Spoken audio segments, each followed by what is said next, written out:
boa noite a todos. Vamos iniciar agora o nosso curso sobre escola inglesa, uma introdução à sociedade internacional. A nossa última aula, nós vamos explorar dois grandes conceitos caros à escola inglesa, né? São dois conceitos normativos, né? São dois alicerces normativos da escola inglesa, mas que servem para, enfim, incontáveis debates na área de relações internacionais, sobretudo para a escola inglesa, né? Que é o conceito de solidarismo e o conceito de pluralismo. Tá? Então, a título de introdução, nós vamos recapitular alguns conceitos importantes da escola inglesa, né? A sua evolução histórica, sua fase de desenvolvimento teórico. Esses conceitos foram todos trabalhados na primeira aula. Tá? Alguns fatos e curiosidades a respeito da escola, as três grandes abordagens da escola, que dizem respeito ao aspecto do sistema internacional, a perspectiva realista da escola inglesa, a da sociedade internacional, que é a perspectiva kantiana, e, por fim, a ideia de um sistema de estados, ou sociedade interestatal ou sociedade internacional, que é o conceito grotiano. Tá? Nós vimos um pouco a respeito das metodologias, das teorias que dialogam fortemente com a escola inglesa, o realismo, o liberalismo, o marxismo e as abordagens pós-estruturalistas, ou mesmo construtivistas. Então, esse foi o conteúdo da nossa primeira aula. Já a segunda aula, nós exploramos o aspecto histórico-estrutural da escola inglesa, ou seja, o aspecto mais histórico mesmo da escola inglesa. A importância da escola inglesa em termos de abrangência histórica, perspectiva histórica, de horizonte histórico. Algo que não é tão comum nessas abordagens de relações internacionais. Sobretudo a abordagem dominante, que é a abordagem realista. Nós vimos, obviamente, as quatro grandes abordagens, né? Liberal. Fizemos uma revisão, na verdade, da abordagem liberal, realista, marxista e pós-estruturalista em relação ao fenômeno histórico. Vimos dois conceitos muito caros à escola inglesa. Primeiramente, o conceito de evolução da sociedade internacional e o conceito de expansão da sociedade internacional. Há uma implicação importante nesses dois conceitos. Vimos a contribuição de Martin Wright, o principal autor da escola inglesa, o pioneiro da escola inglesa, que vai desenvolver o conceito de sistemas de Estado. Logo em seguida, abordamos a evolução, a perspectiva evolucionária do Adam Walton.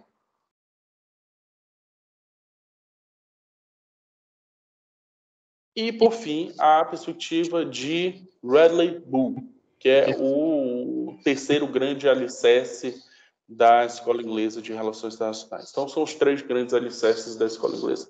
Primeiramente, o Martin Wright. Em segundo lugar, Radley Bull. E, em terceiro, Martin Wright. Nós abordamos o conceito de história em Radley Bull.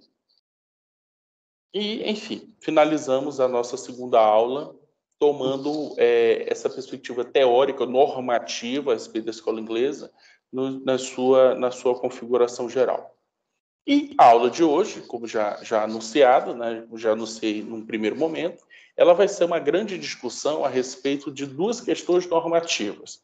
Em primeiro lugar, a questão acerca do pluralismo e do solidarismo. Tá? E a escola inglesa, obviamente, é uma escola que não tem um início... Aliás, tem um início, mas não tem um meio e tampouco um fim. A escola inglesa está sempre se renovando. É uma perspectiva teórica muito interessante, porque é uma perspectiva teórica que sempre incorpora novos elementos, novas abordagens e, de certa maneira, novas necessidades. E com a transição da ordem internacional, primeiramente, uma ordem internacional marcada pela Guerra Fria entre as duas grandes superpotências, no caso, Estados Unidos e União Soviética, o mundo pós-Guerra Fria, o mundo que vai ser inaugurado primeiramente com a queda do Muro de Berlim 1989 e com o fim da União Soviética, em 91, novas abordagens vão ter a sua importância, a sua relevância, temas muito caros, digamos assim, a uma nova agenda das relações internacionais. E, de certa maneira, essas duas perspectivas colocadas pela escola inglesa serão perspectivas que terão uma importância enorme na discussão no campo das relações internacionais. Tá? Eu, primeiramente, coloquei essa frase do Raymond John Vincent. O John Vincent é um dos grandes teóricos da escola inglesa. Ele se preocupou por muito tempo em estudar o fenômeno dos direitos humanos. É um autor, uma temática importantíssima, uma temática de enorme relevância para os estudos de relações internacionais.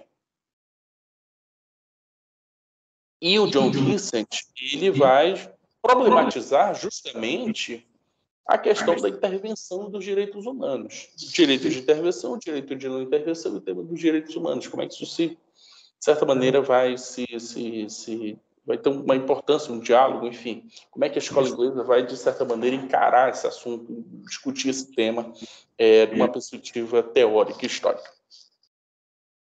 Então, primeiramente, vamos aos conceitos, os conceitos básicos a respeito do tema do solidarismo e do pluralismo. Tá? Então, primeiramente, o que vem a ser um pluralismo? O pluralismo diz respeito à diversidade da humanidade. Portanto, é um conceito ligado aí ao relativismo.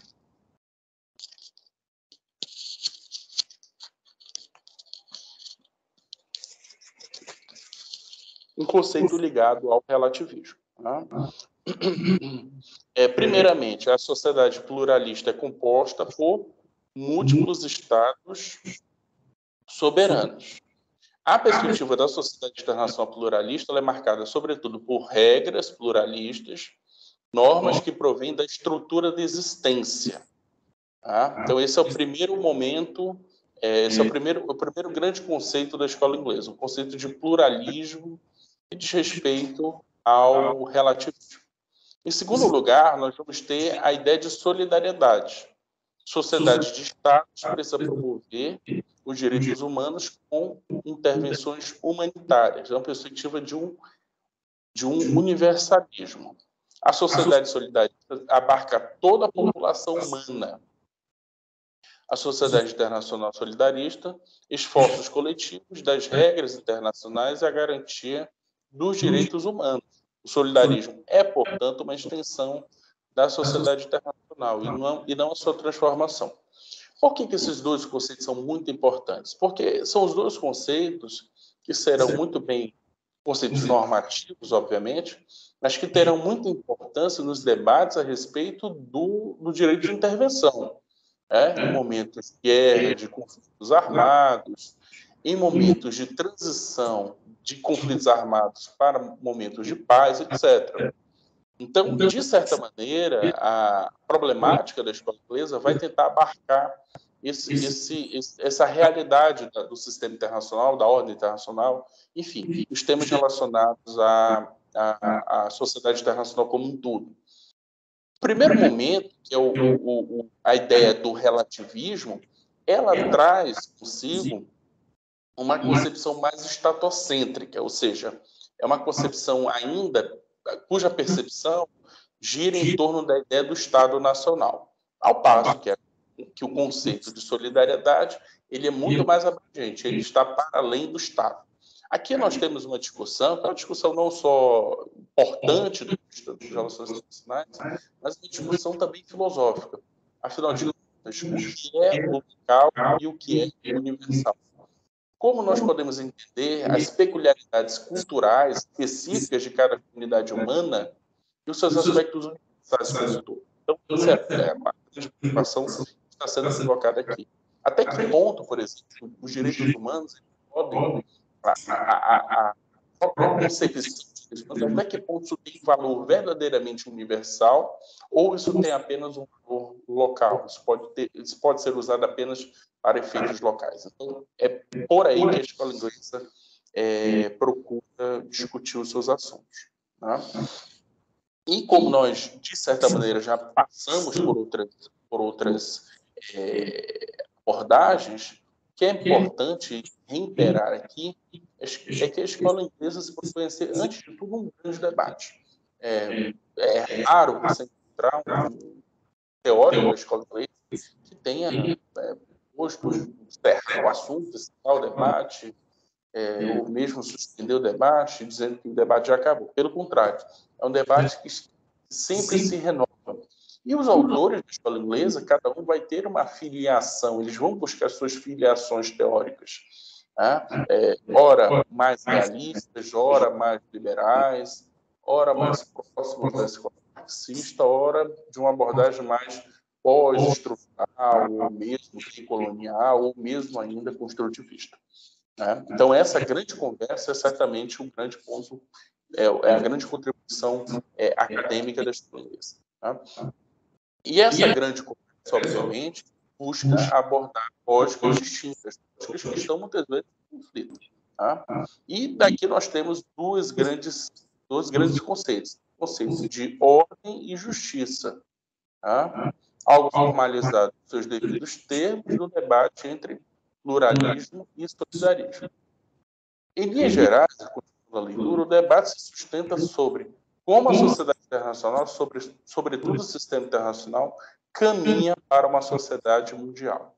Ou seja, como o debate entre o estatismo vai em direção ao humanismo. Isso é um ponto muito interessante que diz respeito não só à ideia de ordem, não só à ideia de ordem e justiça, mas principalmente a ideia que nós trabalhamos muito bem na segunda aula, que é a ideia de evolução, de expansão. Não havia lá na segunda aula a evolução da sociedade internacional, na perspectiva da escola inglesa, ela se deve fundamentalmente à ideia do sistema westphaliano. Né? O sistema westphaliano não só entre os grandes teóricos das relações internacionais, mas mesmo entre os autores da escola inglesa, o grande marco das relações internacionais é aquele que vai, de certa maneira, inaugurar as relações internacionais. Então, o sistema westphaliano ele vai marcar, antes de tudo, uma evolução do sistema internacional como um todo, da sociedade internacional como um todo.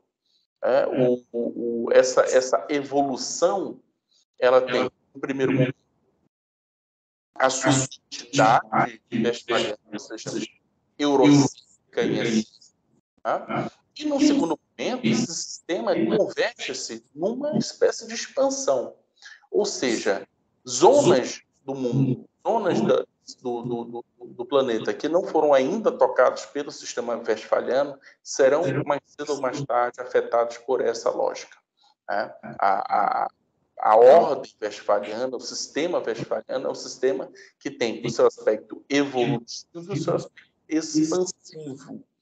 Imaginem, por exemplo, áreas do mundo, áreas de regiões inteiras do planeta, na América Latina, no continente africano, mesmo na Oceania, na Europa, na Ásia, enfim, todos os continentes, países e regiões inteiras que não foram ainda afetados por esse sistema. Então, o intuito da escola inglesa é, de certa maneira, tentar perceber o momento, primeiro, um momento de evolução, no segundo momento de expansão, e de como essa expansão vai produzir, do ponto de vista global, uma certa transição do sistema de estados, o reconhecimento do sistema de estados, e a transição para um sistema mais unitário, mais humano.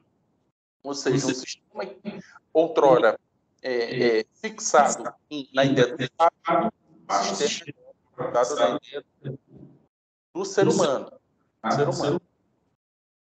Rafinha, dá uma olhada aí acho que o Silvia fez um comentário aí. Mas é bom também pelo celular, não?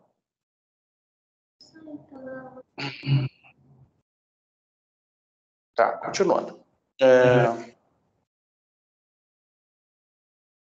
Podemos pensar também na tensão entre o direito dos Estados, em termos de soberania, e o direito das pessoas, da gente, em termos de direitos humanos, que é uma tensão também igualmente antiga.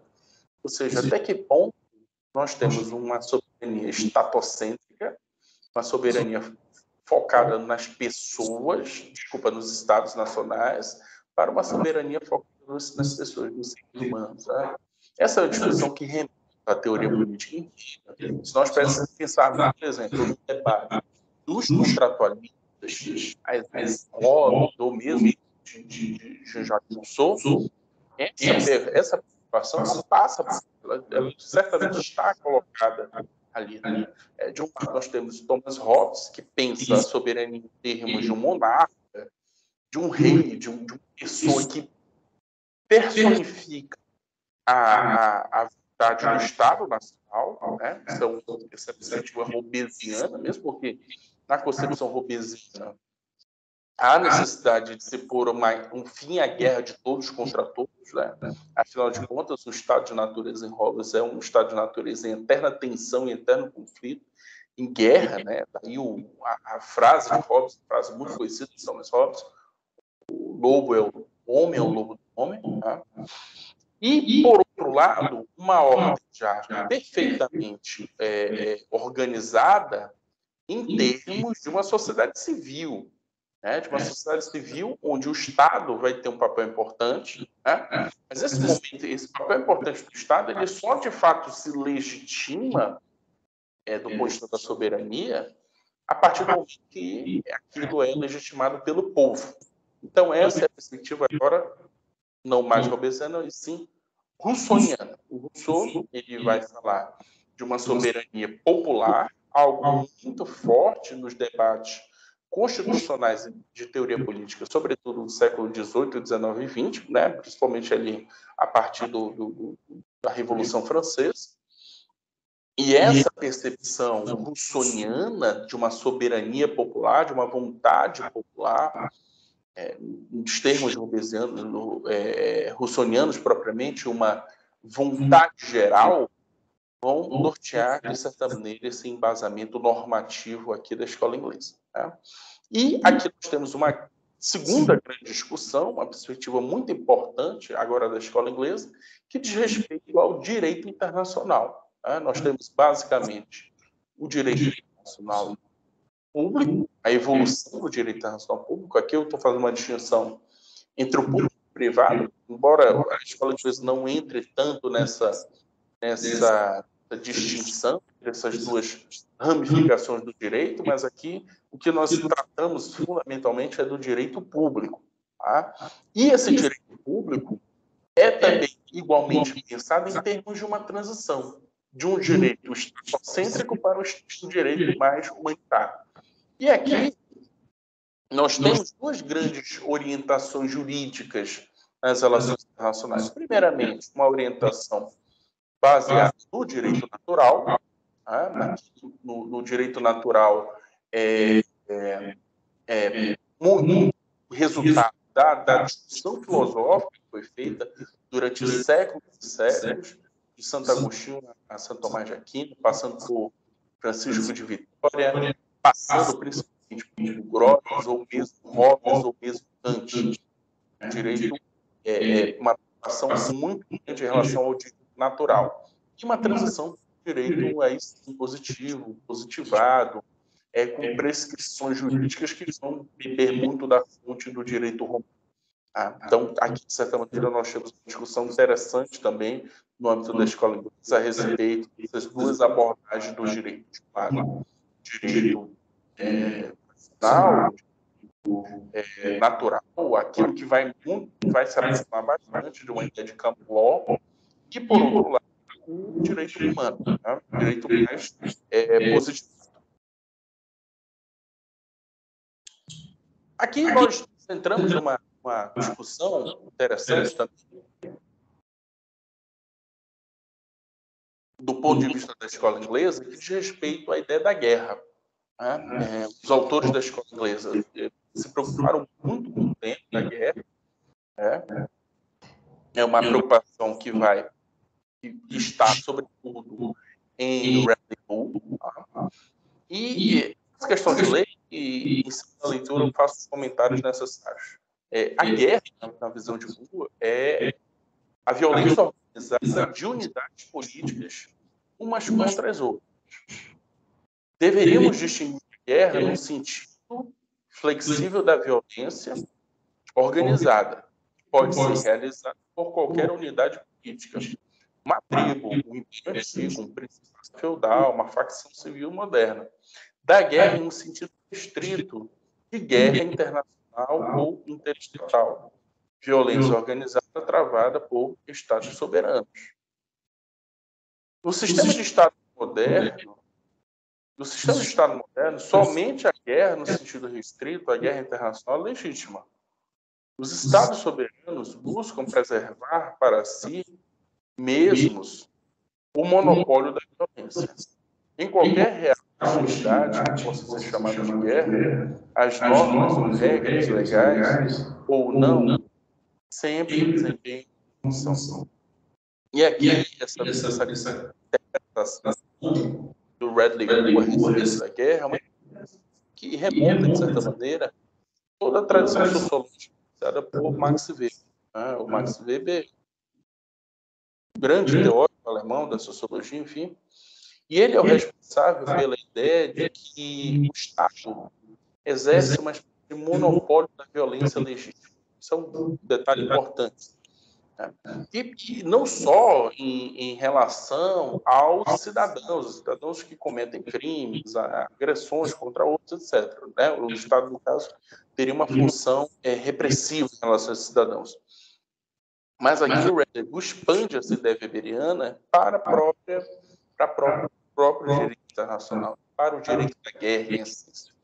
E há um detalhe importante na observação de Bull a respeito da guerra, que é o aspecto da legitimidade. O senso comum, em geral, tende a ver a guerra uma espécie de ato irracional, de um ato de insanidade,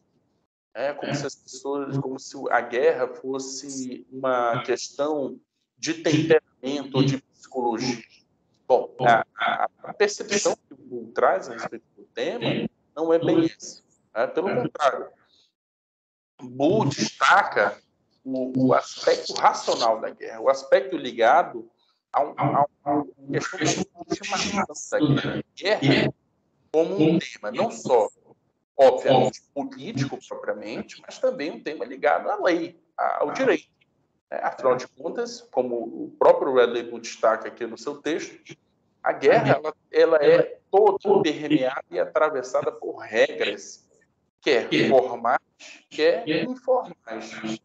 A guerra, de certa maneira, vai ter uma função, vai exercer uma função jurídica, uma função normativa, uma função norteadora. Isso, obviamente, tem o seu aspecto estatocêntrico, os estados nacionais eles vão participar desse processo do ponto de vista de um ordenamento constitucional, de um ordenamento jurídico da guerra, dos conflitos armados, como também vão traduzir esses ordenamentos em tratados internacionais. Daí, os grandes tratados internacionais, dos grandes processos de pacificação que vão acontecer no mundo, no sentido de tentar criar um certo esteio jurídico para as ações. Desde Westfália, passando pelo sistema vienense, chegando até Versalhes, ou mesmo a Carta de São Francisco, todo fim de guerra tem obedecido acordos de paz, acordos, obviamente, firmados pelos Estados nacionais. E os Estados, obviamente, vão tentar desenhar um sistema internacional muito mais orientado no sentido de criar um sistema de pacificação dos Estados. Então, a guerra passa por esse elemento de jurisdição, de fixação de uma jurisdição internacional, que terá, obviamente, o seu ponto seguro. assim. Há um elemento que não pode ser marginalizado aqui na nossa análise, que diz respeito às forças beligerantes, as forças que entram em conflito. As marinhas, os exércitos, a aeronáutica, etc. O detalhe importante em relação a esse aspecto endógeno dos Estados, esse aspecto de forças armadas, esses Estados também, melhor dizendo, esses exércitos, eles compartilham certos valores também. É comum os militares, eles sigam códigos, que eles sigam certos procedimentos. E tudo isso, obviamente, deve ser decidido no campo de batalha. O campo de batalha, ele demonstra não só a aptidão, a eficácia e o poderio bélico de um exército, mas também uma relação de cumplicidade com o outro, com o inimigo. O inimigo também precisa ter alguns códigos de ética em relação à rendição, em relação à honra, à não delação dos seus companheiros de arma, etc. Então, a guerra ela é inteiramente permeada por regras. Isso é fundamental. A ideia weberiana de que o Estado exerce uma violência legítima do ponto de vista doméstico tem também a sua reverberação, a sua implicação no sistema internacional, na sociedade internacional como um todo. Aqui há uma discussão muito importante também, no estudo da escola inglesa, a respeito do que vem a ser um império e do que vem a ser uma sociedade mundial.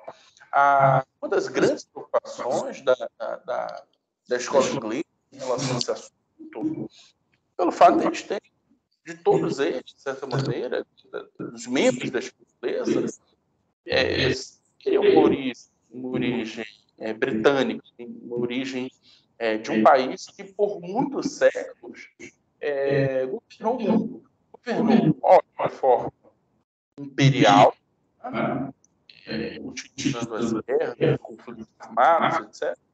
E ora como uma nação criadora de Estado, criadora de ordens. Então, uma distinção inglesa é a distinção entre, primeiramente, o que é o império, que vinha a ser uma sociedade internacional. Eu acho que é importante ler para que logo em seguida eu faça o comentário necessário. Tá? Então, o império pode ser definido como um sistema hierárquico que envolve o governo imperial e suas várias posições, no qual a soberania é mantida exclusivamente por esse governo, exercida como supremacia ou sobre essas possessões. Então, isso é um império. O império é, antes de tudo, uma capacidade de ação imperial, de ação sobre outros domínios, estados, territórios, regiões inteiras, né? A capacidade de agir sobre tudo isso. E um detalhe importante de um império é a sua capacidade de submeter outros povos, outras nações. E a sua tentação expansiva. O império sempre tem necessariamente uma tentação expansiva. Já a sociedade internacional envolve interesses comuns, valores compartilhados por todas as partes da comunidade humana. Então, haveria uma distinção entre império e sociedade internacional, não só uma distinção conceitual importante, mas uma distinção normativa. À medida que o império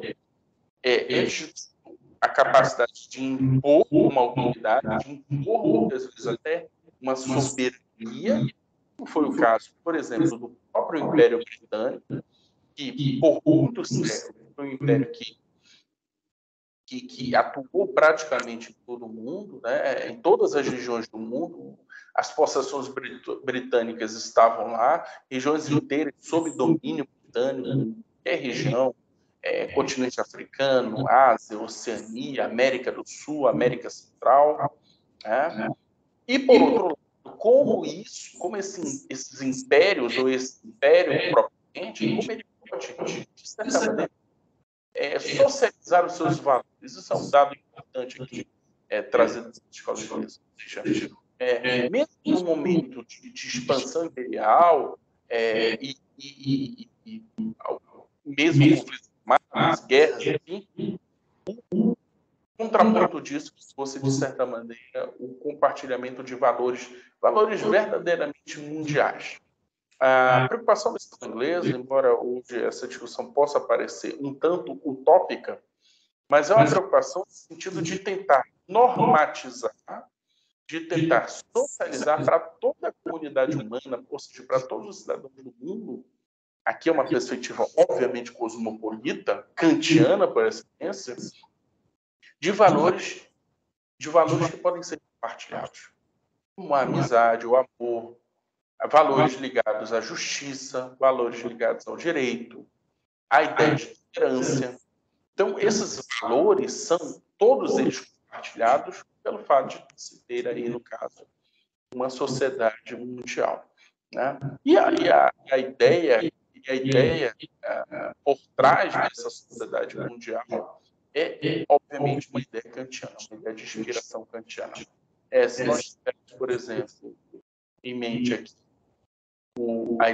a ideia kantiana de uma paz perpétua, é uma ideia claramente associada a esse tipo de percepção cosmopolita, não de um império chegando sobre outras possessões, outros territórios, dizendo, olha, façam isso de forma bastante arbitrária, autoritária, não é isso.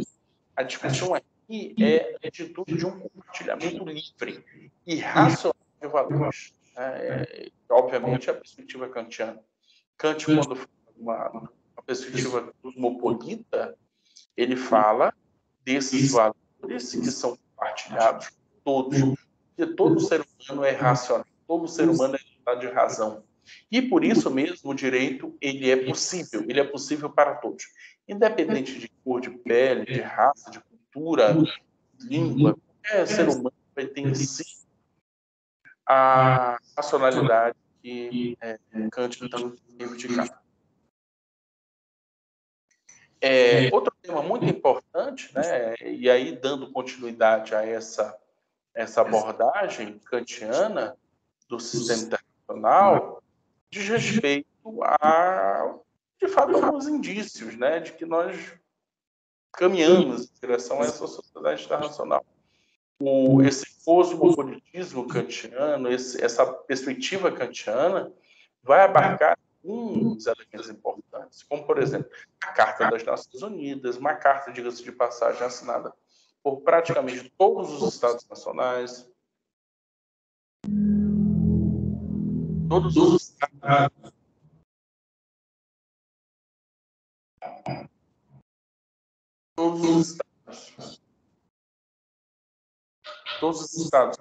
que fizeram parte do sistema ONU, né?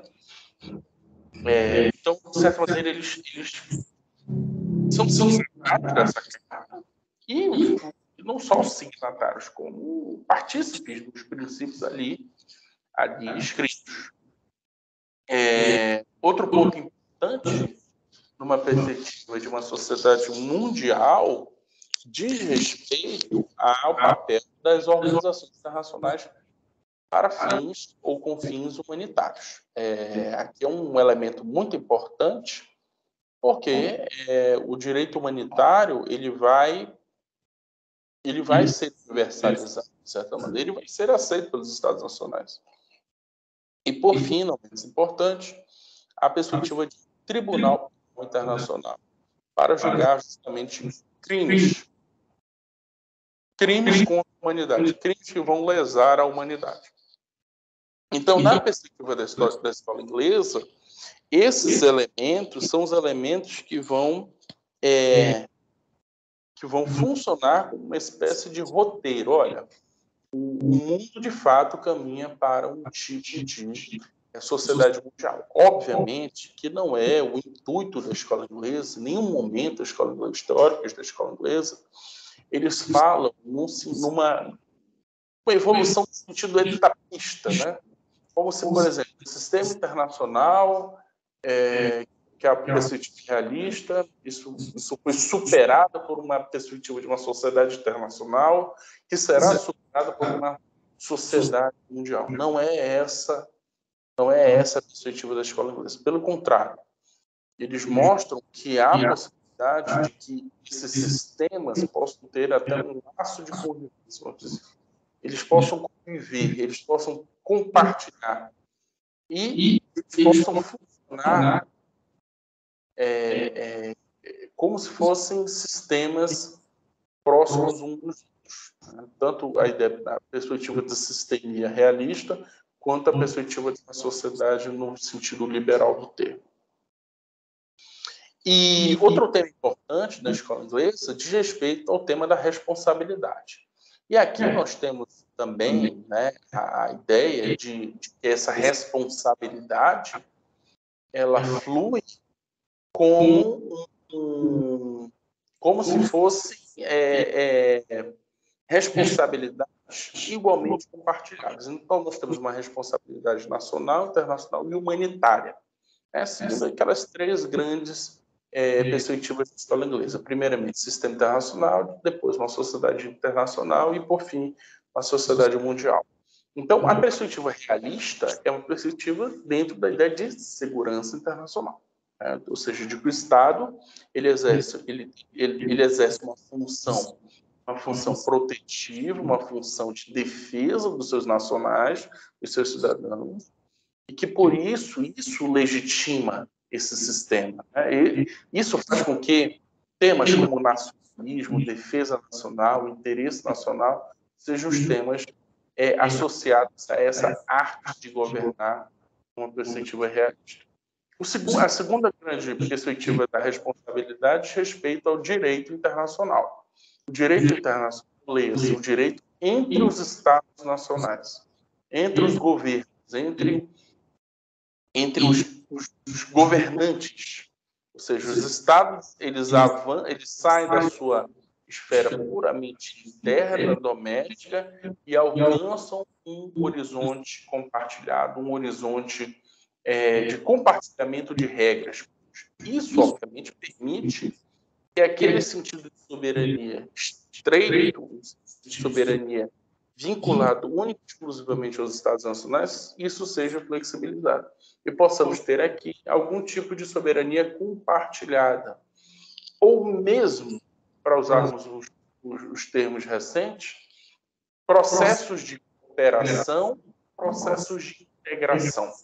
É com base nisso que muitos processos de cooperação e de integração são feitos, justamente pelos Estados nacionais não mais terem uma concepção puramente focada na segurança nacional, no interesse nacional, que se permite que esses Estados compartilhem por meio de cooperação militar, por meio de integração econômica, como o Mercosul, por exemplo, e até mesmo, em alguns casos, acordos bilaterais, temas comuns a esses Estados. Mas um detalhe importante, o direito internacional é o direito dos Estados ainda, dos Estados entre si. E, por fim, a responsabilidade humanitária. Aí nós entramos diretamente no tema dos direitos humanos. E esse tema dos direitos humanos é o tema que vai ser fortalecido, sobretudo, pela existência, com a existência de organismos multilaterais, como, por exemplo, a ONU, organismos como a União Europeia, que vão funcionar para além dos Estados nacionais. A ideia de que organizações internacionais são instituições supraestatais é a ideia que está por trás dessa responsabilidade humanitária.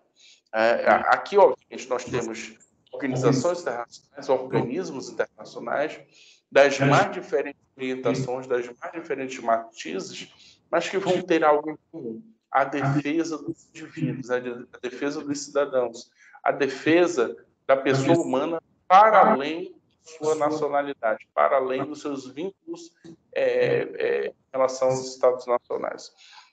Mesmo porque, como nós sabemos, muitas vezes os Estados são, ou pelo menos na maioria das vezes, são os próprios Estados os grandes violadores dos direitos. que são os principais valores. Então, o cidadão, muitas vezes, ele é refém dessas estruturas do Estado, né? Ou, quando não, ele se torna, muitas vezes, ele se torna até, por uma questão de defesa da sua vida, ele se torna um ator beligerante no conflito. E isso pode ocasionar guerras civis, conflitos étnicos, conflitos relacionados a relações tribais, relações linguísticas, relações de nacionalidades, etc. Né? Então, o mundo é cheio desses problemas relacionados à responsabilidade humanitária e à questão dos direitos humanos.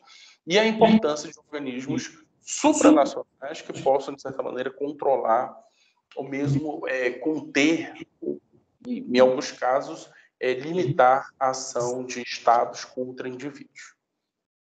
E aqui, obviamente, nós vamos ter uma responsabilidade humanitária associada à guerra, que é o conceito que foi desenvolvido, que é usado até hoje no âmbito da ONU, que é o conceito de responsabilidade de proteger.